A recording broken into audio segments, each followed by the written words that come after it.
Halo guys, welcome back to my channel. Back again with me Jen. Hari ini aku mau buat video mengenai kelanjutannya pembahasan cognitive function. Mulai dari dominant function dari INFP dulu, yaitu V atau introverted feeling. Di video kali ini aku bakal bagi jadi 3, yaitu yang pertama apa sih perbedaan V sama V gitu, supaya kalian dapat gambaran besarnya lebih dalam lagi tentang apa itu V. Terus yang kedua yaitu gimana cara taunya kita itu berfungsi dengan V gitu. Kan kadang kalau misalnya kalian MBTI terus suka antara INFJ atau INFP gitu ya. Nah, salah satu caranya itu adalah dengan menyelami lebih dalam tentang cognitive function yang berfungsi pada kalian gitu. Nah, gimana supaya taunya itu kita pakai V atau pakai V? Nanti kita bahas. Terus abis itu yang terakhir itu gimana caranya memanfaatkan cognitive function V ini untuk menjadi keuntungan kita gitu. Oke, kita langsung aja ke videonya intro dulu.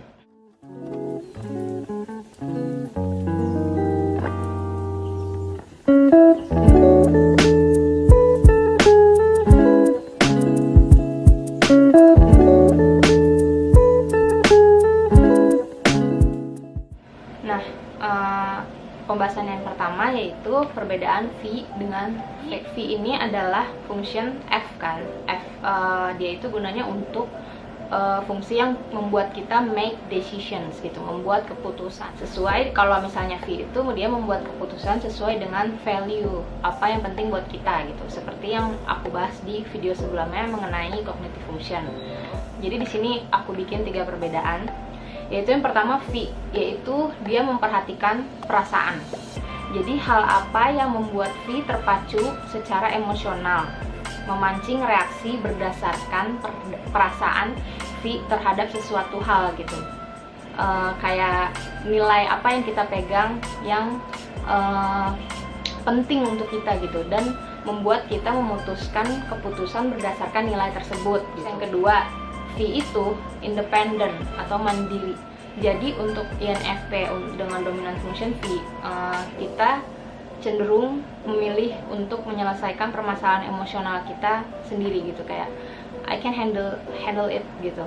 Walaupun misalnya kita cerita sama orang, banyak di grup bilang ya, jadi kalau misalnya V itu cerita untuk ngerasa plong aja gitu, karena atau kita merasa kita harus lebih terbuka lah sama orang gitu kan, karena kita harus berhubungan, kita kan punya temen gitu kan, mereka berhak juga dong tahu tentang kita gitu. Tapi kita tidak membebankan mereka untuk gimana ya cara menyelesaikan masalah kita gitu. Kemudian yang ketiga, V itu tidak terlalu mendukung bersosialisasi. Fungsi V itu hubungannya lebih ke dalam diri kita sendiri.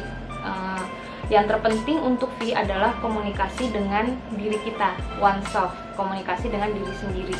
Apa yang penting buat kita, nilai apa yang kita junjung, terus isu perjuangan kita apa, terus apa yang kita sukai gitu, apa yang kita merasa tertarik, misalnya hobi tertentu atau apalah, pokoknya mengenai diri kita, itu kita nomor 1 gitu.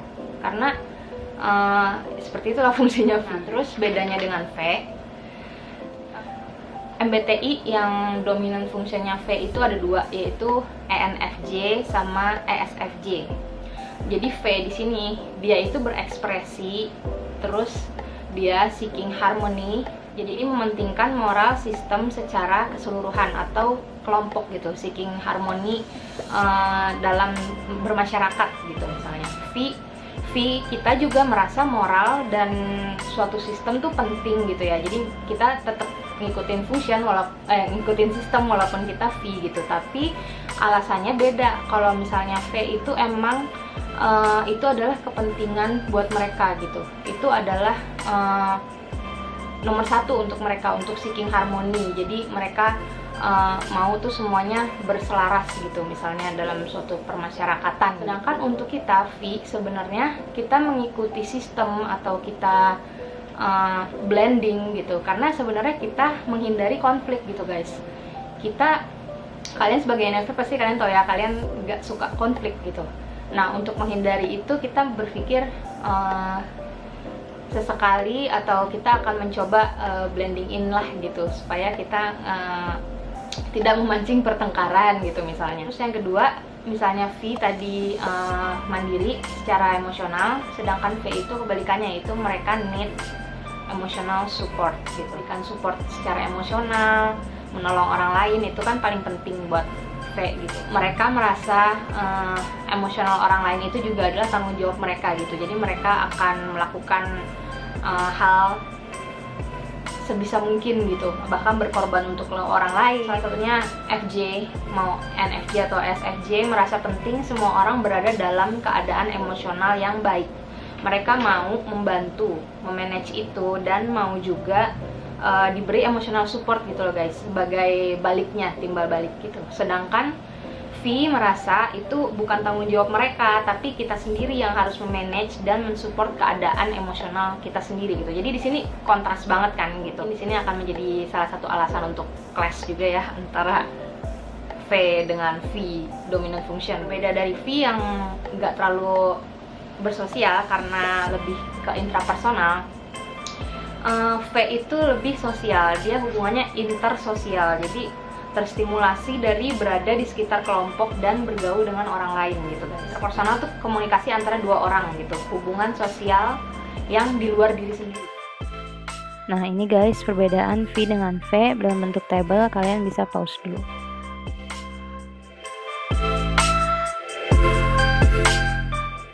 Nah kebetulan V ini juga sebagai salah satu fungsi yang paling sulit gitu untuk dimengerti, untuk disadari. Kalau misalnya kalian tuh emang punya suatu value gitu yang penting untuk kalian gitu. Kadang kan kita nggak tahu ya, kita hidup tapi kita tuh nggak tahu gitu apa sih yang penting buat kita gitu. Negatifnya kadang V ini baru kelihatan kalau misalnya ada seseorang atau sesuatu yang menggesek kepercayaan kita gitu.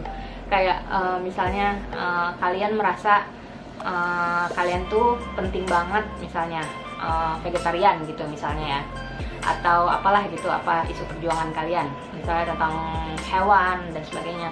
Terus ada orang atau suatu kelompok yang bersinggungan dengan itu, tapi secara langsung kena kalian gitu guys efeknya. Nah di situ kalian akan merasa ternyata itu penting buat gue gitu. Di situ kalian merasa, oh gue harus nih stand our ground for what matters for us gitu. Jadi aku langsung sebutin aja tanpa aku jelasin lagi, karena ini aku ada sumbernya, nanti kalian bisa baca sendiri aja penjelasannya.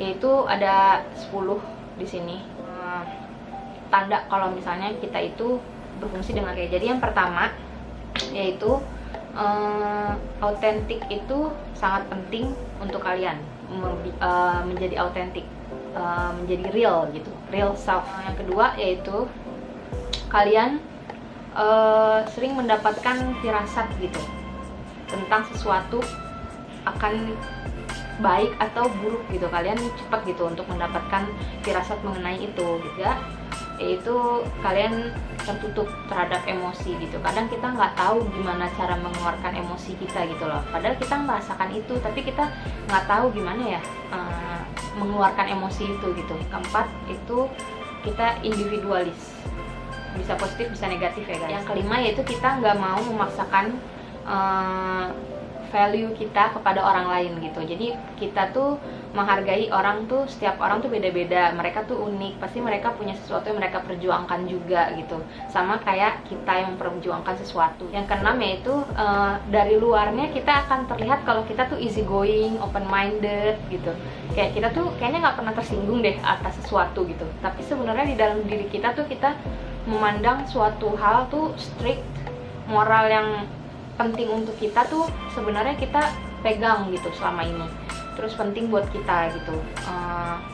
Dan kita nggak suka kalau misalnya orang menertawakan itu gitu loh, padahal itu penting untuk kita gitu. Misalnya ke-8 ini yaitu kita nggak suka mengkritik orang lain gitu, mengkritik yang nggak membangun ya guys gitu, yang kayak istilahnya ngejudge gitu lah tanpa alasan gitu. Dan kita juga nggak suka digituin gitu sama orang lain. Orang ngejudge kita kayak dia tuh kenal kita gitu, padahal lu tuh nggak tahu gue siapa gitu loh. Terus Mungkin awal-awalnya di sini INFP akan susah ya dikritik gitu ya.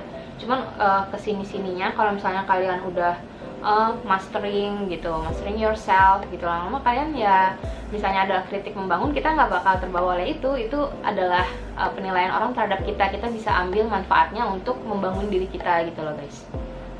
Padahal tadi aku bilang nggak mau jelasin ya, kita tuh ingin kebebasan, kita tuh nggak suka sama satu hal atau satu peraturan sistem yang udah dibuat sama orang lain gitu. Kalau menurut kita nggak ada hubungannya sama kita gitu, kemungkinan kita akan mencoba mengeksplor apa sih yang penting buat kita gitu, and then we make our own rules gitu. Kemudian yang nomor 10 yang terakhir yaitu kita tuh bisa empathy gitu, empat sama orang, kita bisa menempatkan diri kita di tempat orang lain gitu. Kita kan bisa tuh bayangin kayak misalnya orang cerita terus kita bayangin kalau misalnya gue jadi dia kayak gini gitu kan. Kita misalnya menjawab seseorang yang curhat sama kita dengan cara itu gitu, kita tempatkan diri kita di posisi mereka. Terus kalau misalnya kita jadi dia, kita akan merasa seperti ini tuh, kita bener-bener bisa merasakan itu loh gitu guys. Walaupun kita kadang nggak bagus dalam mengeluarkan emosinya gitu, padahal kita tuh merasakan, gue tuh ngerti gitu, tapi kadang kita nggak tahu gimana ya caranya supaya bikin orang tuh ngerti kalau kita tuh paham, kita tuh bisa merasakan itu bener-bener. Next ke poin selanjutnya, yaitu gimana caranya membuat fee ini jadi keuntungan kita gitu. Gimana caranya kita bisa menggunakan fee itu untuk kepentingan kita. Aku akan bikin jadi 3 di sini. Kalau menurut aku pribadi ya, kita bisa pakai fee ini sebagai cara kita untuk autentik gitu.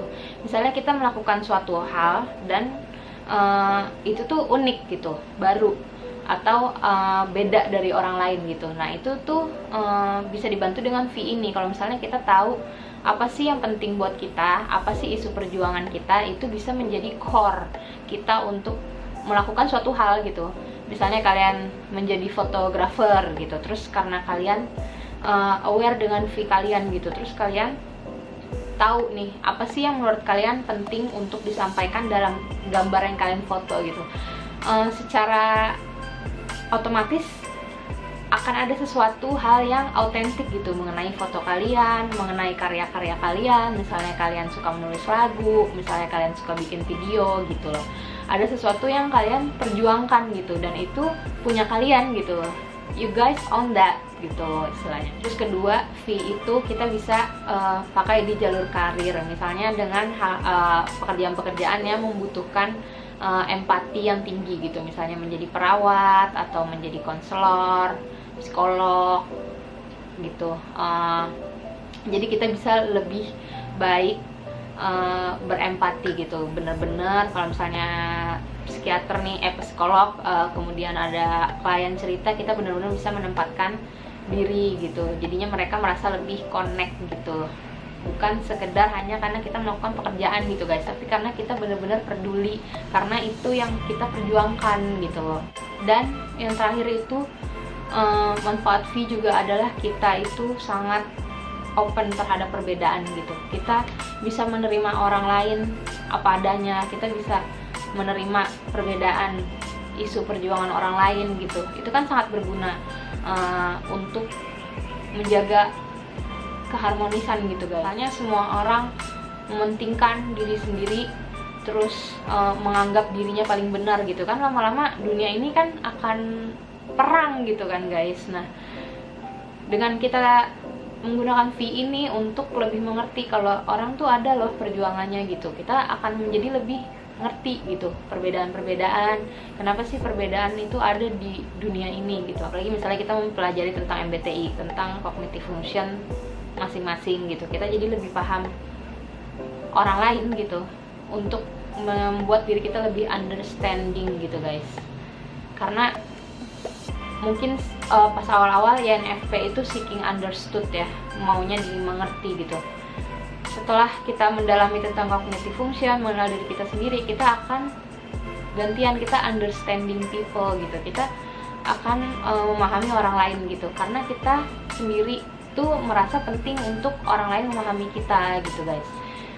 Jadi untuk hubungan timbal balik kayak gitu berguna nanti kedepannya untuk hubungan, jaga keharmonisan hubungan dengan orang lain. Nantinya akan dibahas setelah aku selesai membahas mengenai hubungan kita dengan diri sendiri, intrapersonal. Gunanya mengetahui cognitive function itu kalian bisa menggunakan itu untuk kepentingan kalian guys gitu. Kalau misalnya kalian cuma tahu MBTI kalian doang gitu, itu akan sia-sia gitu. Kalau misalnya kalian mengetahui sesuatu tentang pengetahuan tapi kalian tidak tahu bagaimana cara menggunakan pengetahuan itu gitu. Semakin kalian tahu, kalian akan bisa sharing sama orang lain yang juga mungkin akan merasa pengetahuan kalian berguna. Jadi mengetahui MBTI itu sebenarnya adalah yang paling pertama, perjalanan paling pertama kalian dalam mengetahui diri sendiri gitu. Jadi jangan berhenti di situ guys gitu. That's the start, not the end gitu, knowing MBTI. Oke. Jadi aku rasa sekian dulu itu pembahasannya. Terus terima kasih buat dukungan kalian semuanya, subscriber, terus yang suka DM aku juga. Terima kasih, I love you guys so much. Oke, terus sampai jumpa lagi di video berikutnya. Jangan lupa untuk like, comment, dan subscribe. See you in the next video. Dadah.